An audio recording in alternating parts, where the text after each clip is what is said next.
मोदी जी का तो कोई घर परिवार तो है नहीं। मोदी जी तो बस अफवाहें फैलाते रहते हैं, जो वादा करते हैं वो कभी निभाया मोदी जी ने। मणिपुर में कांड हुआ, कहाँ थे मोदी जी?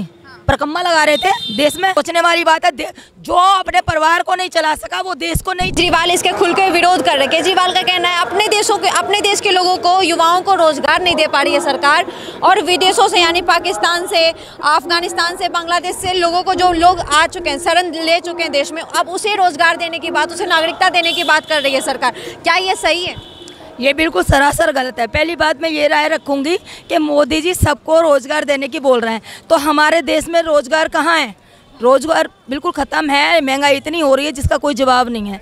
जो कि इंसान बेरोजगार है, देखिए सड़कों पर लोग पड़े हैं, उनको तो रोजगार दे नहीं पा रहे, तो विदेश वालों को क्या देंगे? जो बांग्लादेश वगैरह जहाँ से भी आ रहे हैं, तो उनको कहाँ से देंगे?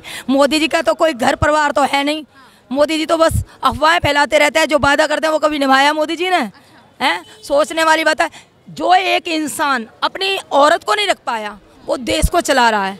वो सिर्फ देश में अफवाहें फैलाता है, कहता कुछ है और करता कुछ है। वो अपने मन की बात सुनाता है। कभी किसी के मन की बात सुनी उसने? नहीं सुनती वो। कहाँ सुनी है बताइए? लेकिन आप कह रहे हैं कि कोई वादा पूरा नहीं करते वो। लेकिन वो वादा तो वो तो कह रहे हैं कि हम राम मंदिर बनाए, हम मतलब कि जो भी वादा किए थे किसानों के लिए काम किए, रोजगार मतलब युवाओं के लिए आत्मनिर्भर बनाए उन्हें। राम मंदिर पे जाके घंटा बजा के भीख मांगे क्या मिलेगा? जब वहाँ राम मंदिर में, अयोध्या में इतनी बेरोजगारी है, जो लोग खेती नहीं कर पाते, जो अयोध्या के सुल्तानपुर, जो रामपुर साइड के लोग सब आकर इधर रिक्शा चलाते हैं। देखो ये सारे रामपुर वाले हैं, ये सारे उधर ही साइड के हैं, तो उधर क्या घंटा बजा के भीख मांगेंगे? क्या मोदी जी अपने घर से देंगे? बताइए कि मतलब अभी आप कह रहे हैं देश में रोजगार नहीं है, ठीक है, लेकिन सरकार तो युवाओं को आत्मनिर्भर बना रही है। वो तो इतने सारे योजनाएं ला रही है। क्या योजना ला रही है बताइए? किसान निधि योजना किसानों के लिए, उसके बाद रेडी पट्टी के लिए अभी लोन सब ला रही है, जिसमें कि वो लोन दे रही है ताकि आप वो काम कर सकें। किस किस को मिली है? एक भी मेरे सामने लागू कर दीजिए। अच्छा, एक भी मेरे सामने लाइए, फिर मैं मान जाऊंगा। उनको सोर्स है ना, उनको मिलता है, नहीं आम पब्लिक को किसी को नहीं मिल रहा। सब धक्के खा के बैठ जाते हैं। राम मंदिर जो है, जो पहले पेंडिंग था, उन्होंने उन्होंने थोड़ा सहारा दिया है, मगर जो मंदिर बनाने की बात है वो गलत है। मंदिर तो इसके फंड से ही हो गया। लोगों के पब्लिक का इतना पैसा चढ़ावा आया है, वो कहते हैं हमें गवर्नमेंट की जरूरत नहीं है, और गवर्नमेंट को हम लोन भी दे सकते हैं मंदिर की थ्रू। इतना चढ़ावा होगा इसको कह नहीं सकते। हाँ, थोड़ा हाथ ये है कि आज तक किसी नेता ने नहीं किया जो ये कार्य, जो इन्होंने ये कानून लागू किया है, जो मंदिर बनाना, या कश्मीर का जो समस्या हल किया है, आज ये 2-3 काम बहुत अच्छे किए हैं। इस पे एक सवाल है ये मैडम कि मोदी जी जो 10 साल में आए, लोग उसे इतना पसंद कर रही है, मतलब पब्लिक उनके साथ है, आप कह रहे हैं कोई काम नहीं किया? जो बीजेपी वाले नेता हैं वही उसके साथ हैं, आम आदमी कोई उसके साथ नहीं है। एक चीज इनकी क्या है, आम आदमी उनके साथ नहीं है। आम आदमी क्या कर रहा है? मेहनत करेगा या मोदी जी के पीछे भागेगा बताइए? इन्हें कहने का मतलब ये है, आर्थिक व्यवस्था नहीं है यहाँ पे। जो जिसको रोटी कपड़ा चाहिए उस पर ध्यान नहीं है। मोदी जी कहते हैं मैंने दूसरों को छोड़ा हुआ है, दूसरों को छोड़ो, उनसे मालूम तो करो हमें पब्लिक को क्या जरूरत है। बाहर तो ठीक है आप कर रहे हो निगरानी, हमारे एक तरह से चारों तरफ जो हमारी दीवारें मजबूत कर रहे हो, बड़ी खुशी की बात है। आज से कोई ऐसे नेता नहीं कर पाया, बहुत से काम इतने अच्छे किया। मैं उसके बाद ये है जो आर्थिक स्थिति, जो छोटी छोटी NSC जो खर्चे, बच्चों की जो महंगाई से बढ़ रही है, जैसे उनको मजदूरी नहीं मिल पा रही, उनको यानी पेट भर के खाना नहीं मिल रहा, रोजगार, उनकी तरफ नहीं ध्यान दिया जा रहा। बस थोड़ी सी कमी और पूरी हो जाए ना, ये जो समस्या भी खत्म हो जाएगी, तो उनके गुणगान गाने लगेंगे। मोदी जी जो विदेशों में जाके नाम रोशन कर रहे हैं, ये सब बातें भी सरकार बस वो एक परकम्मा लगा रहे हैं। बुढ़ापे का टाइम है भैया, जिंदगी के दिन पूरे कर रहे हैं। एक मिनट, जिंदगी के जो मेरे को लागू है, मैं देश आजाद है, मुझे अपनी समस्या कहने का अधिकार है, समझे? रोके क्या कर लिया?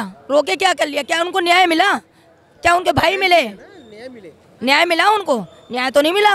और सोचने वाली बात है, देखो जी, इंसान मेहनत करता है तो मेहनत का फल उठाता है, वरना बेरोजगार है इंसान। आज के टाइम में इतनी महंगाई है, परिवार नहीं पल पाता। सही बात है। लेकिन वो तो कहते हैं महंगाई है ही नहीं देश में, इतना कुछ नौकरी दे रही है सरकार, सब कुछ कर रही है। उन्होंने अपनी लुगाई को कमाई खिलाई, उनकी लुगाई ने कमा के खाया है। लुगाई को छोड़ के तो भाग गए थे वो तपस्या करने के लिए।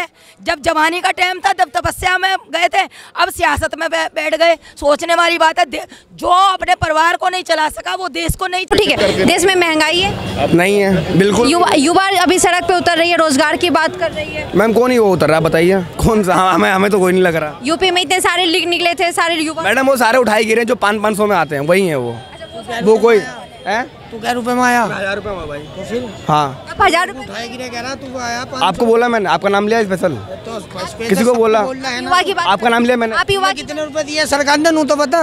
मुझे 1 करोड़ रुपए दिए, बताओ।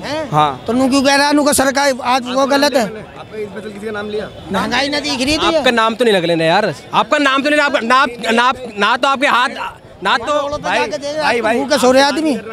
कोई मैडम से गलत वो चीज मत बोलो ना। नू का महंगाई ना। मैं आजाद हूँ भाई, फ्रीडम हूँ मैं, आजाद है तू। कुछ भी करूँ। तो मुझे बोला ना, आप ये बताइए कि देश में सीए लागू हो रहा है, इससे क्या देश में महंगाई बढ़ेगी? नहीं बढ़ेगी। क्या मतलब देश के लोग हैं उन्हें रोजगार नहीं मिल रहा है, उन्हें रोजगार नहीं मिल रहा है। जो बाहर के देश हैं उन लोग, अपना बोला, मेरे से पूछ लो। सवाल सुन लो पहले। जो केजरीवाल है वो भी यही बात कह रहे हैं कि अपने देश के लोगों को हम रोजगार नहीं दे पा रहे हैं, बाहर के देश को मतलब बाहर के लोगों को बुला रहे हैं। मतलब वो पहले से 5000 करोड़ जो रोहिया मुसलमान मुजाहर के उनको फ्री बिजली, फ्री राशन दे रहा है, वो उसके लिए फायदेमंद है कि वो उसको वोट देते हैं। अगर आज वो है तो उनकी वजह से वो है, अगर वो नहीं होंगे तो इसको कुछ नहीं मिलने वाला। हिंदुस्तानी नहीं है, आपको पता है? कुछ जगहों पे इंटरव्यू लीजिए, अभी हम दिखा रहे हैं आपको, वहाँ पे 100 में से 80% मतलब 80% रोहिंग्या है, 20% हिंदुस्तानी है वहाँ पे, पता है आपको? लेकिन जब सीए पे कानून बना था तो मुस्लिम समुदाय के लोग बाहर आए थे, चली थी गोली, वहीं पे चली थी, पता है आपको? पूरे हिंदुस्तान में कहीं दंगा। इसी के दंगे कराए हुए केजरीवाल के, हर जगह जहाँ जाता है दंगे ही कराता है। और तनख्वाह हमारी बढ़ा नहीं रहा। 11,000 की तनख्वाह, 12 घंटे की ड्यूटी है, 18,000 बेसिस कर रखी है इन्हें। और जहाँ 5 आदमी काम करते थे वहाँ 2 ही आदमी काम कर रहे हैं। किसी भी जगह चले जाओ भ्रष्टाचार हो रहा है। दिल्ली में नौकरी कहाँ से आ जाएगी? पहले कहता है मैं सब ठेकेदारों को 9 चुनूंगा, तनख्वाह नहीं मिलेगी, तो अब तनख्वाह मिल नहीं रही। लेकिन वो ये कह रहे हैं कि सीए जब लागू हो जाएगा तो अपने देश में अपने लोगों को खाना नहीं मिलेगा। क्यों नहीं मिलेगा मैम? हम खा नहीं रहे क्या? हम नहीं खा रहे, हम खा नहीं रहे क्या? हम काम नहीं कर रहे क्या?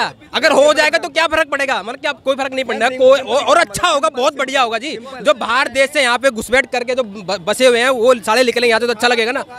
तो उन लोग को जब नागरिकता दे देगी सरकार तो फिर वो तो यही रहेगी। नहीं देगी। उन्हीं को तो नागरिकता देगी ना। अल्पसंख्यक बांग्लादेश में हिंदू रह रहे हैं वो आएंगे तो उनको नागरिकता देगी। जो ऑलरेडी यहाँ पे आके हिंदू, सिख, ईसाई, जैन ये सब धर्म के लोग जो 2014 से पहले आ चुके हैं उन्हें मिलेगी नागरिकता।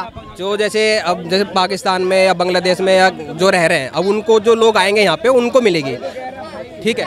और जो ऑलरेडी जो हर कोने में रोहिंग्या मुसलमान बसे रखे उनका क्या होगा?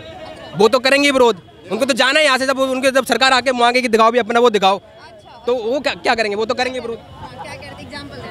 मैम एग्जाम्पल है, जैसे हम अपने घर में पैदा हुए तो हमें अपनी पहचान मतलब बताने में क्या दिक्कत है? कोई दिक्कत थोड़ी है। हमारे दादा यहीं के थे, हमारे परदादा यहीं के थे, हमारे दादा के दादा यहीं के थे, तो उनका सारा डिटेल अभी भी दिखा सकता है। हमें 7 पुरखों का नाम पता है। और जो भी साइन बाग में जो भी अभी प्रेजेंट टाइम में है ना, उनको तो बोलो 7 पुरखों का अपना नाम नहीं बता पाएंगे। वो हम बता रहे हैं कहाँ पे थे, कहाँ पैदा हुए थे, उनका घर कहाँ पे, खेत कहाँ पे, हर चीज़ है, हर चीज़ हमें पता है। केजरीवाल कहते हैं कि हरियाणा केजरीवाल है कौन? मुख्यमंत्री यहाँ का, ये कुछ पता नहीं। इनकम टैक्स ऑफिसर था कभी, साला राजा की जिंदगी काट रहा है जी, राजा की जिंदगी काट रहा है केजरीवाल। प्रजा भूखी मर रही है, तनख्वाह है नहीं यहाँ पे। मैडम जो उसको पार्टी में ले गया उसने उसको लात मार के भगा दिया 9,000 जो उसके गुरु थे, जो उसके बाप थे। मतलब हम अपने बाप को हटा दें, हम अपने बाप को बेदखल कर दें, क्या मतलब है इसका? क्या मतलब है इसका? उसने बोला था कि हम घर नहीं लेंगे, कोई सिक्योरिटी नहीं लेंगे, कोई जल पे स्वच्छता नहीं लेंगे। आज अपने घर में करोड़ों का पर्दा लगवा रहा है, सिर्फ पर्दा। मैम जो पर्दा होता है मखमल, वो लगवा रहा है। वो मखमल का वो बिछवा रहा है। कैरेट क्या होता है? कैरेट जो भी बोलो, carpet sorry madam, sorry carpet 3 बिछवा रहा है। 3 करोड़ बहुत मायने रखता है मैडम, 300 लाख रुपए। लेकिन उनका जो ये बात है कि हरियाणा में अभी मतलब कि हरियाणा के लोग जा रहे हैं बाहर, इजराइल जा रहे हैं वहाँ पे काम करने के लिए। सोचो आप, दिल्ली के लोग लंदन जा रहे हैं, पता है आपको? दिल्ली भाई अपने देश के लोग जा रहे हैं ना, अपने देश के लोग जा रहे हैं। लोकपाल बिल कब आएगा? लोकपाल बिल के चक्कर में आया था, लोकपाल बिल आया नहीं आया? दारू फ्री कर दी है उसके चक्कर में। मतलब कहाँ पे पैदा हुए थे उनसे ये पूछना। वो दिल्ली में पैदा हुए थे, यहाँ के सीएम है। वो पैदा तो बाहर ही हुए थे, यहाँ पे आके अनशन किया, यहाँ पे सीएम बन गए। आदमी अगर बाहर से जाके नौकरी नहीं करेगा, यहाँ पे रोजगार नहीं देंगे उन्हें, तो बाहर तो जाके करेगा ही करेगा। वो बात वो यही कह रहे हैं कि जो बाहर के नौकरी कर रहे हैं उनको तो तनख्वाह ढंग से